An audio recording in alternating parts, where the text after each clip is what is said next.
Dans le petit village de San Miguel, niché entre les collines verdoyantes de l'Espagne, la nouvelle de la lecture du testament de Don Fernando del Campo, un homme respecté et fortuné, se répandit comme une traînée de poudre. Les habitants se rassemblèrent autour de la vieille bâtisse familiale, curieux de découvrir comment ces biens seraient répartis entre ses deux fils, Alejandro et Diego. La tension était palpable, chaque murmure et chaque regard échangé ajoutant à l'anticipation de ce moment crucial. Alejandro, l'aîné, se tenait droit, une expression de suffisance sur son visage. Connu pour son arrogance et son style de vie opulent, il était certain que son père lui aurait laissé la part du lion. Diego, plus jeune et plus humble, attendait en silence, une légère appréhension dans les yeux. Contrairement à son frère, il avait toujours vécu modestement, se contentant de peu et se préoccupant davantage des autres que de lui-même. Lorsque l'avocat de la famille, un homme âgé au visage sévère, commença à lire le testament, l'atmosphère devint encore plus tendue. « À mon fils Alejandro, lut-il, je lègue la demeure familiale, les terres environnantes et la majeure partie de mes biens. » Alejandro esquissa un sourire satisfait, jetant un coup d'œil narquois à son frère. « Quant à Diego, poursuivit l'avocat, je lui laisse notre cheval Estrella. » Un silence abasourdi suivit cette déclaration. Alejandro éclata d'un rire moqueur. « Un cheval boiteux ? Voilà donc ce que vaut Diego aux yeux de notre père. » Ces rires résonnaient dans la pièce, humiliant davantage son frère. « Peut-être que tu pourrais ouvrir un cirque avec ton nouvel ami. » Diego, bien que blessé par les paroles cruelles d'Alejandro, garda son calme. Il savait qu'argumenter ou se défendre ne ferait que renforcer la méchanceté de son frère. Au lieu de cela, il se concentra sur Estrella, ce cheval qui lui avait été confié. Il se souvenait des moments passés avec leur père, qui lui avait souvent raconté que chaque être, aussi imparfait soit-il, avait une valeur unique. « Rien n'est jamais aussi simple, Alejandro, » répondit calmement Diego, ses yeux fixant son frère avec détermination. « Je trouverai un moyen de faire honneur à l'héritage que notre père m'a laissé. » Alejandro, haussant les épaules avec dédain, se retourna et quitta la pièce, convaincu que son frère était destiné à l'échec. Il retourna à sa vie de luxe en ville, où les fêtes somptueuses et les investissements risqués occupaient ses journées et ses nuits. Pendant ce temps, Diego prit Estrella sous son aile. Le cheval, bien que boiteux, avait un regard doux et intelligent. Diego passait des heures à le soigner, à le nourrir et à le câliner, créant un lien profond entre eux. Il se souvenait des paroles de son père et était déterminé à découvrir la véritable valeur d'Estrella. Les villageois observaient avec une curiosité mêlée de scepticisme les efforts de Diego. Beaucoup pensaient qu'il perdait son temps, que le cheval ne pouvait être d'aucune utilité. Mais Diego ne se laissait pas décourager. Il savait dans son cœur que quelque chose de précieux se cachait derrière l'apparence fragile d'Estrella. Un soir, alors qu'il nettoyait les sabots du cheval, il remarqua quelque chose d'étrange. Estrella semblait particulièrement intéressée par une partie précise du sol. Intrigué, Diego creusa un peu et découvrit une truffe, une de ces rares et précieuses délices culinaires. Il se souvenait des histoires de son père sur ces champignons, réputés pour leur goût exquis et leur valeur élevée. Diego comprit alors que son cheval avait un talent caché. Avec l'aide de quelques amis du village, il commença à explorer la forêt environnante, suivant les indications d'Estrella. Rapidement, ils trouvèrent d'autres truffes, et Diego put les vendre à un bon prix. La nouvelle de la découverte de Diego se répandit rapidement dans le village. Les habitants furent surpris et admiratifs devant sa persévérance et son ingéniosité. Alejandro, en ville, ignorait encore tout de cette tournure des événements. Il continuait à vivre dans l'illusion de sa supériorité, inconscient du succès croissant de son frère. Ainsi, le destin avait commencé à tisser une histoire d'espoir et de transformation, où la véritable richesse ne résidait pas dans les biens matériels, mais dans la détermination et le cœur d'un homme. Diego se réveillait chaque matin avec une détermination renouvelée. Le cheval boiteux, qu'il avait nommé Estrella en hommage à sa nature éclatante malgré son apparence frêle, était rapidement devenu son compagnon fidèle. Il avait décidé de prendre soin d'Estrella non seulement par devoir, mais aussi par affection pour cette créature injustement méprisée. Un matin, alors qu'il promenait Estrella dans les bois environnants du village, Diego remarqua quelque chose d'étrange. Le cheval s'arrêtait fréquemment, fouillant le sol avec ses sabots et flairant l'air d'une manière presque méthodique. Intrigué, Diego s'agenouilla à côté d'Estrella et commença à creuser à l'endroit où le cheval semblait insister. À sa grande surprise, il découvrit une truffe, une de ces rares et précieuses délices souterraines tant prisées par les gastronomes. « Bon sang, Estrella, tu as trouvé une truffe ?» s'exclama Diego, les yeux écarquillés de surprise. Il caressa affectueusement le cheval, qui le regardait avec une curiosité presque humaine. Diego se mit à réfléchir. Connaissant la valeur des truffes, il se rendit compte qu'il tenait peut-être entre ses mains une opportunité inespérée. Avec l'aide de quelques amis du village, il organisa des excursions régulières dans la forêt, suivant les indications d'Estrella pour récolter ses trésors cachés. Chaque truffe trouvée apportait une nouvelle lueur d'espoir. Les premières ventes furent modestes, mais suffisantes pour attirer l'attention des habitants. L'intérêt pour les truffes de Diego grandit rapidement, et il se retrouva bientôt à négocier avec des marchands et des restaurateurs de la région, tous désireux de s'approprier ces délices parfumées.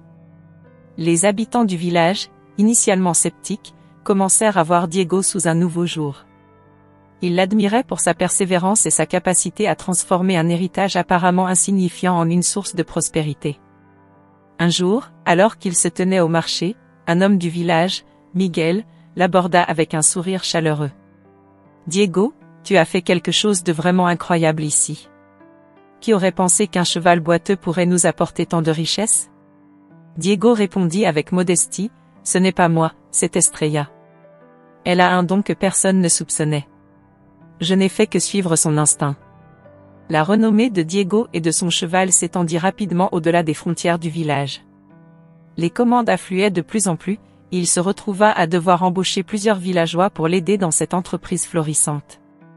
Le commerce des truffes revitalisa l'économie locale, apportant avec lui une vague de prospérité inattendue. Chaque soir, en rentrant chez lui, Diego prenait le temps de remercier Estrella. Il savait que sans elle, rien de tout cela n'aurait été possible. Il se souvenait des moqueries d'Alejandro et trouvait une certaine satisfaction non pas dans la revanche, mais dans la reconnaissance de son propre succès et de la valeur de ce cheval autrefois méprisé. « Nous avons parcouru un long chemin, Estrella », murmura-t-il un soir en caressant la crinière soyeuse du cheval. Et ce n'est que le début. Ainsi, Diego continua de prospérer, guidé par l'instinct infaillible d'Estrella et soutenu par la communauté qui l'avait aidé à revitaliser. Le village autrefois endormi s'éveillait maintenant à une nouvelle ère de prospérité, tout cela grâce à un homme humble et un cheval boiteux au talent extraordinaire. Diego avait travaillé sans relâche pour développer son entreprise de truffes, et les fruits de son labeur commençaient à porter leurs fruits. Avec l'aide de son fidèle cheval Estrella, il avait réussi à dénicher les truffes les plus rares et les plus précieuses de la région. Sa réputation grandissait, et bientôt, les restaurants et chefs renommés de tout le pays commencèrent à s'intéresser à ses produits. Un matin, alors qu'il se trouvait dans son bureau improvisé, Diego reçut la visite inattendue de Don Javier, un chef très respecté de Barcelone. Don Javier avait entendu parler des truffes exceptionnelles que Diego fournissait et voulait conclure un accord exclusif. « Diego, j'ai goûté à tes truffes lors d'un dîner chez un ami, et je dois dire que je n'ai jamais rien goûté de tel. Je veux ces truffes pour mon restaurant. Je suis prêt à te payer une somme conséquente pour avoir l'exclusivité, proposa Don Javier avec une sincérité palpable. Diego, bien que flatté par l'offre, resta humble. Don Javier, je suis honoré par vos paroles. Cependant, je dois aussi penser aux autres clients qui m'ont soutenu depuis le début. Peut-être pourrions-nous trouver un compromis? Après une longue discussion, ils parvinrent à un accord qui satisfaisait les deux parties. Diego fournirait une quantité fixe de truffes à Don Javier chaque mois, tout en continuant à desservir les autres clients. Cette affaire marqua un tournant dans la vie de Diego et de ses employés. L'entreprise prospérait, et le village tout entier bénéficiait de cette nouvelle prospérité. Pendant ce temps, Alejandro, qui vivait encore en ville, voyait sa fortune diminuer à cause de ses mauvais investissements et de son mode de vie extravagant. Ses dettes s'accumulaient, et il commençait à ressentir la pression de ses créanciers. Il restait néanmoins inconscient de la réussite de son frère, jusqu'à ce qu'un jour, il entende parler du succès phénoménal de Diego par un ancien ami du village. « Tu sais, Alejandro, ton frère Diego a vraiment réussi. Son entreprise de truffes est florissante. Tout le village parle de lui raconta l'ami, un sourire en coin. Alejandro, abasourdi par cette nouvelle, décida de mettre sa fierté de côté et de rendre visite à Diego, espérant trouver une solution à ses problèmes financiers. Lorsqu'il arriva au village, il fut stupéfait par ce qu'il vit. Les villageois semblaient plus heureux et prospères. Les maisons étaient mieux entretenues, et l'économie locale semblait en plein essor. Tout cela grâce au succès de Diego. Alejandro marcha jusqu'à la ferme de son frère, où il fut accueilli par Diego lui-même. Leurs regards se croisèrent, et Alejandro sentit une vague de honte l'envahir. Il se souvenait des moqueries qu'il avait lancées à Diego lors de la lecture du testament. « Diego, je ne savais pas que tu avais réussi à ce point. Je suis vraiment impressionné, balbutia Alejandro, tentant de cacher son embarras. Diego, bien que méfiant, répondit avec une certaine réserve. Alejandro, je suis content de te voir. Qu'est-ce qui t'amène ici? Alejandro raconta alors ses déboires financiers et demanda l'aide de son frère. Diego, je suis dans une situation désespérée. J'ai fait de mauvais choix, et maintenant je paie le prix. J'ai besoin de ton aide pour me remettre sur pied. Diego, bien qu'encore blessé par les moqueries passées, ne put s'empêcher de ressentir de la compassion pour son frère. Alejandro, je vais réfléchir à ta demande. Mais sache que la confiance se gagne. Je ne peux pas simplement oublier ce qui s'est passé entre nous. Alejandro acquiesça, comprenant la position de Diego. Il espérait qu'avec le temps, il pourrait regagner la confiance de son frère et trouver un moyen de se racheter. Alejandro, au bord du désespoir, décida un matin de rendre visite à son frère Diego. Ses finances étaient en ruine, et son mode de vie extravagant l'avait conduit à la quasi-faillite. Le souvenir des moqueries qu'il avait lancées à Diego il y a 1 an, lors de la lecture du testament, lui revenait en mémoire alors qu'il traversait les routes sinueuses menant au village. Il se demandait ce qu'il trouverait en arrivant chez Diego, mais il n'était pas préparé à la surprise qui l'attendait. En arrivant au village, Alejandro fut stupéfait de voir l'effervescence qui régnait. Des charrettes chargées de truffes circulaient, et les villageois semblaient plus heureux et occupés que jamais. Il aperçut Diego, entouré de plusieurs personnes, donnant des instructions avec assurance. Alejandro ressentit une pointe de jalousie en voyant la transformation de son frère. Diego, appela Alejandro en s'approchant. Diego se retourna, reconnaissant immédiatement la voix de son frère. Son visage se ferma légèrement, mais il s'avança néanmoins pour saluer Alejandro. « Alejandro, quelle surprise! Que fais-tu ici ?» demanda Diego, essayant de masquer son appréhension. « J'ai des problèmes, Diego. Je suis venu te demander de l'aide, » répondit Alejandro, la voix tremblante d'émotion. Diego prit un moment pour répondre, analysant la situation. Il se souvenait encore des moqueries et du mépris de son frère. Cependant, il ne pouvait ignorer la détresse dans les yeux d'Alejandro. « Viens, entrons. Nous devons parler, » dit Diego finalement, conduisant Alejandro à l'intérieur de sa maison. Assis autour de la table, Alejandro raconta ses mésaventures financières et ses mauvais investissements. Il expliqua comment il avait tout perdu et qu'il n'avait plus personne vers qui se tourner. « Diego, je t'en prie, aide-moi. »« Je ne sais plus quoi faire, » implora Alejandro. Diego resta silencieux un moment, pensant à tout ce qu'il avait accompli avec Estrella, le cheval que son frère avait si cruellement raillé. Il hésitait à tendre la main à Alejandro, craignant que les vieilles habitudes de son frère ne refassent surface. « Alejandro, tu te moquais de moi et de ce cheval lorsque nous avons reçu l'héritage. Aujourd'hui, tu viens me demander de l'aide. Pourquoi devrais-je te faire confiance maintenant ?» demanda Diego calmement. « Je sais que j'ai été un idiot, et je regrette profondément mes actions passées. J'ai besoin de toi, Diego. Donne-moi une chance de me racheter, » répondit Alejandro, sincèrement.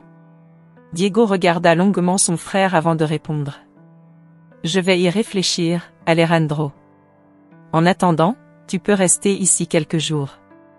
Observe ce que nous avons accompli.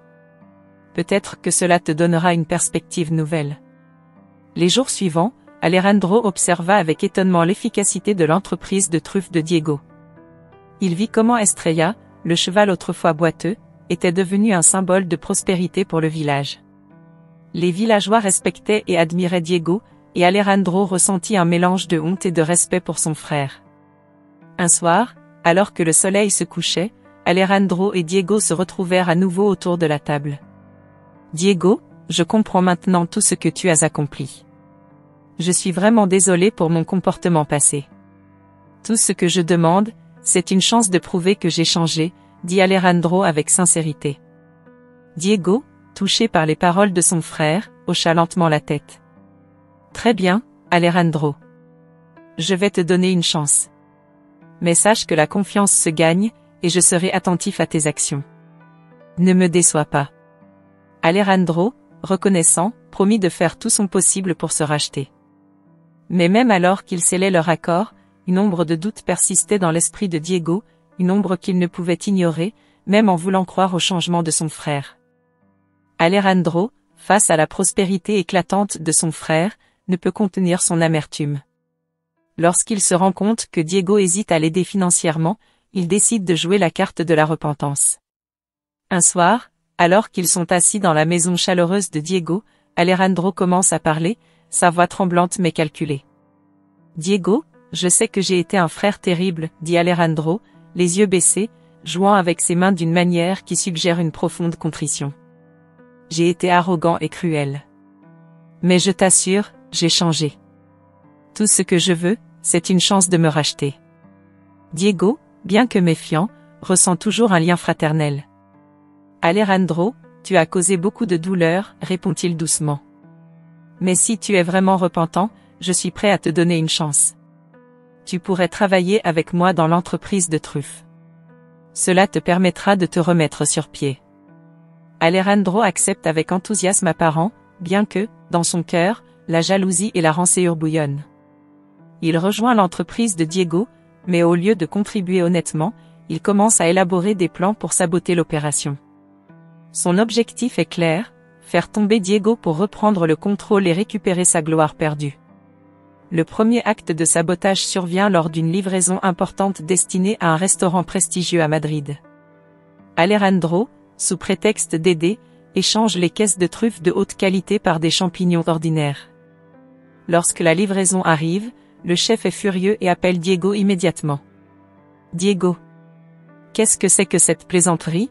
hurle le chef au téléphone. « Je vous ai fait confiance pour fournir les meilleures truffes, et vous m'envoyez ça ? C'est inacceptable. » Diego, abasourdi, promet de rectifier la situation. Il se tourne vers Alejandro avec suspicion, mais Alejandro nie toute implication, affichant une expression d'innocence scandalisée. « Diego, je ne sais pas ce qui s'est passé. » « Peut-être une erreur de l'entrepôt, suggère Alejandro avec un air de fausse préoccupation. Malgré ses doutes, Diego décide de donner à Alejandro le bénéfice du doute. Cependant, les incidents continuent.